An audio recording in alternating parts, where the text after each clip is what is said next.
Alright guys, welcome to another video. In this video we're covering the Z-axis component of our 3D printer. In earlier videos we had talked about 3D printers being machines that work on three different axes. They work on the Y-axis, they work on the X-axis, and then they also move on the Z-axis.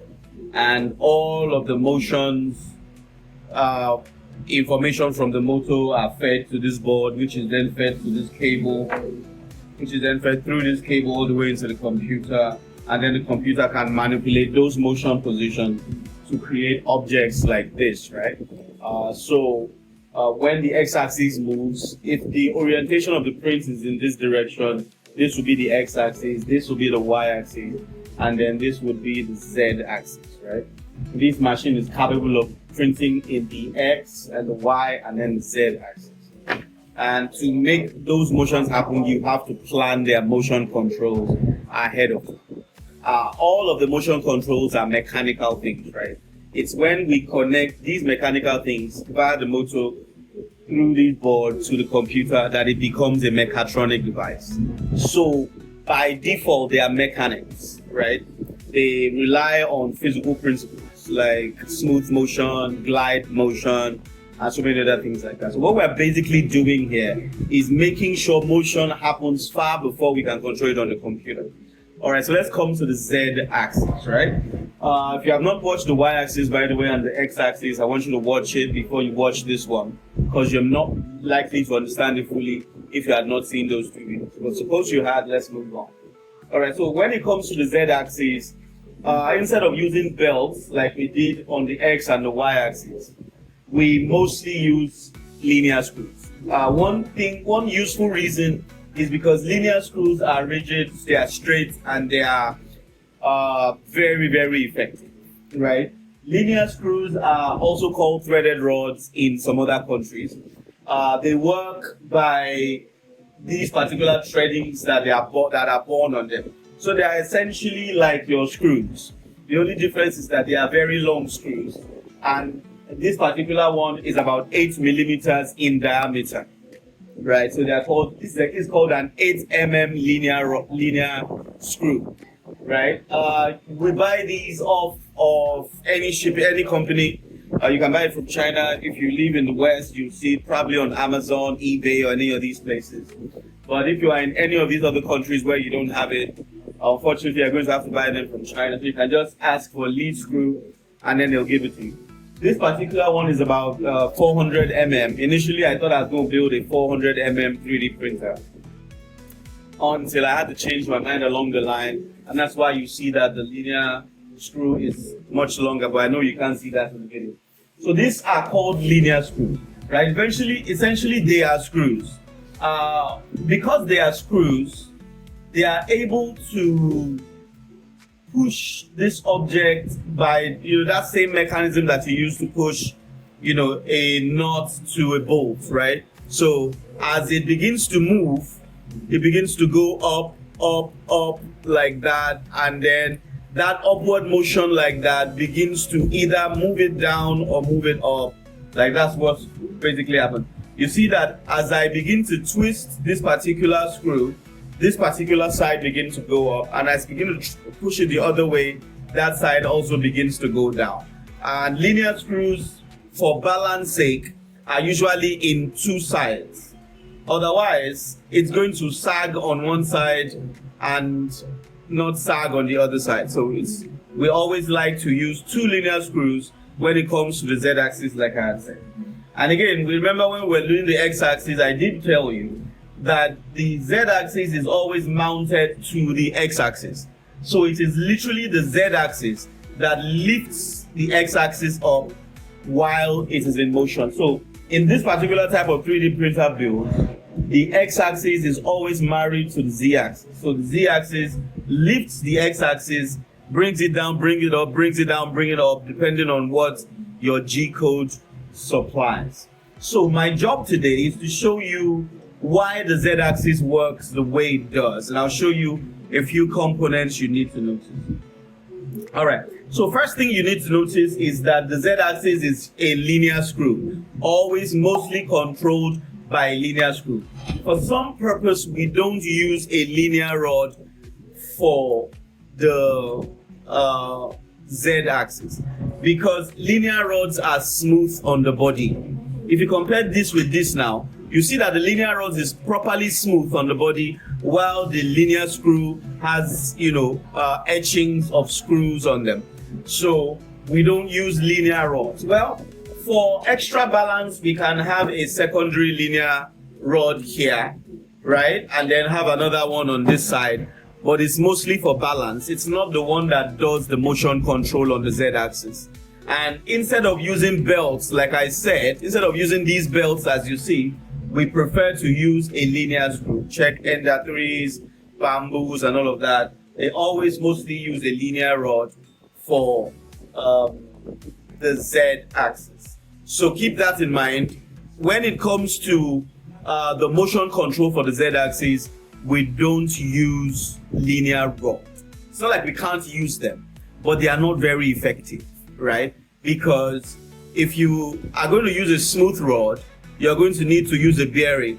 And the problem with those bearings is that they don't have the proper mounting holes to make them work, right? And if you're going to need to use a smooth rod, you need to be able to take the reading from your motors, right? And so even if you use a smooth rod, then you're going to have to use a belt because the belt would have to be controlled by the motor for us to take the reading from the motor. I remember I told you that 3D printer is a very serious motor affair, right? So if we can't take readings from the motor, we have failed as a 3D printer build, right? Because otherwise the printer is not going to work. All right, so that's why we don't use smooth rod for the motion control. We can use it for balance. That's why in some 3D printer builds you see smooth rod, but we don't use it to control the motor. Right, so that's it. So now, when you look at the z-axis, you'll notice that the motors is directly at the base of the linear screw, right? So those are the two motors. There's the same motor that is here on the y-axis. I don't know if you can see that. Let me show you the motor, right? I don't know if you can see this motor on this side, right? So that same motor is what is connected to the z-axis. I don't know, this video is terrible. All right, so that same motor now is what's connected to the z-axis, and we connect two of them.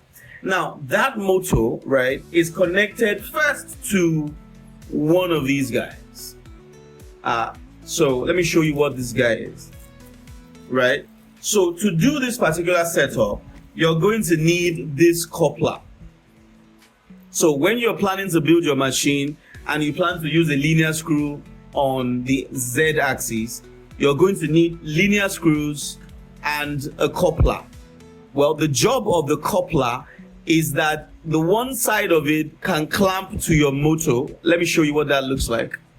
So this is a stepper motor, a NEMA 17 stepper motor, right? So one end of the stepper motor is connected to this, right? So instead of using the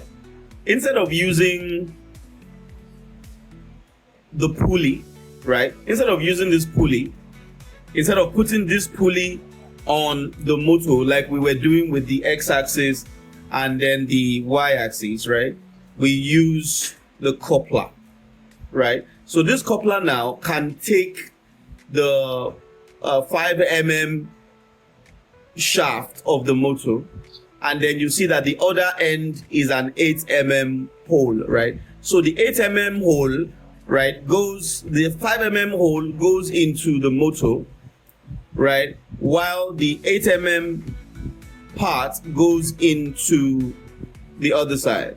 And so suppose this were a linear rod now, this would be the exact configuration, right? So it would look like this, right? So once we tie these guys up together, right, we then have created a connection between the motor and the linear screw. So the linear screw is being driven by the motor directly in this particular setup. We don't use a pulley, and if we use a pulley, in any case where we're using pulleys, right, we're going to need to use a belt. So all pulleys are designed for belts, but anytime you have to connect a linear screw to a motor, you use an 5 by 8 mm coupler, and then you attach the motor on one side and then the linear screw on the other end, right?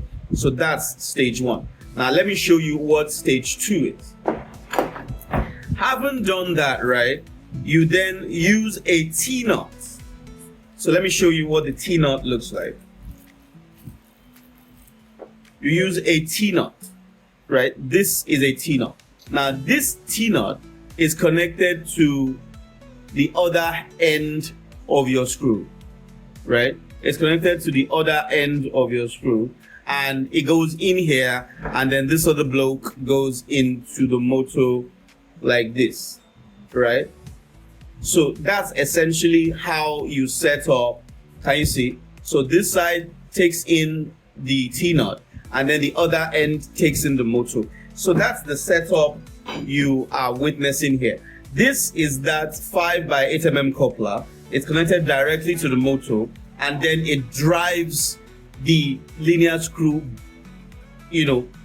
at once like that, right? It doesn't need any other belt or anything like that. Because itself is a screw, it can enter into the T-knot, right? And then as it goes in, like the way screws go, it begins to take more of the T-knot, it begins to take more of the linear screw downwards for a downward motion, or as it unwinds, it begins to take less of it, and so it begins to go up. So that's what you see on this side, right? If I keep twisting the motor like this, it begins to release more of the T-knot, and then it begins to go up, right? And then if I do the other way around, it begins to go down.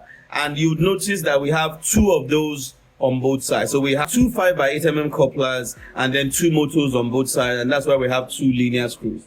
Now, the last part of the job is this. So if you see, if this is permanently connected to the T-knot, right, it still needs to be connected to something, otherwise it will not be able to drive the x-axis, right? And that's why we need this plastic bracket. So what I'm going to do for you on camera now is that I'm going to lose out these 2 screws, and you'll see what I mean in a moment. So I'm going to unscrew these guys now. Right, so I'm losing this guy out. I'm using both legs out. Now watch what happens by the time I do that. So let me take the other leg out.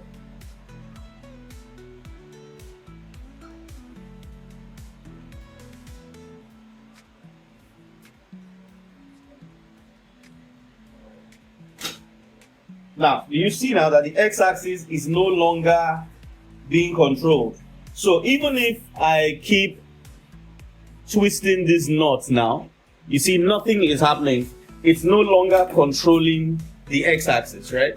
So no matter how many times I twist this guy now, this guy no longer moves up, right? So that's what I was telling you earlier when I said that the x-axis is married to the z-axis. This T-knot, right, is fastened to the x-axis using this particular bracket. This bracket can be made of wood, it can be made of aluminum composite boards, it can be made of literally anything, whatever you can find. All you just want to do is to fasten this T-knot to the x-axis. And as long as this is married to the x-axis and the linear screw is married to this T-knot, then this guy can lift the x-axis. And that's why the x-axis always works in tandem with the z-axis. This thing I'm telling you took me close to 3 months to understand. Because if you look at those videos, it's difficult to know how the z-axis carries the x-axis. It's just this plastic that makes that work. So now, one thing I will warn you about though, and that's why I took this guy out. When you're buying these things off of Temu, right, you might see something like this. And if you see this by itself, it looks a whole lot like the T-knot screw. But this is not the T-knot screw. This is those things they put under chairs to fasten them to the floor. You understand? Or to wood or something, just to make it rigid. This is not what you need, right? You'll see that even in size, the T-knot screw is significantly smaller than this particular one. And then again, the threaded knot of this one is not proper.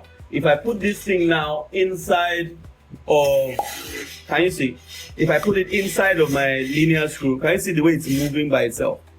So you see, it's not the correct one. So you have to be very careful when you're shopping for this, right?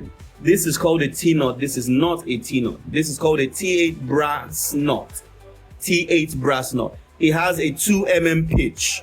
2 mm pitch means the distance between the screws is 2 mm. In this case, the distance between this is not even 2 mm. Besides, the hole size is not the same, right? The hole size of this is about 12 mm, while the hole size of this is about 8 mm, right? So that's pretty much everything you need to know about the Z-axis. The Z-axis, like I said, is always mounted to the X-axis, and so it's the Z-axis that controls the X-axis. So to wrap these things up, what we're trying to do, like I said, I've always been saying, is that we're trying to take readings from this motor.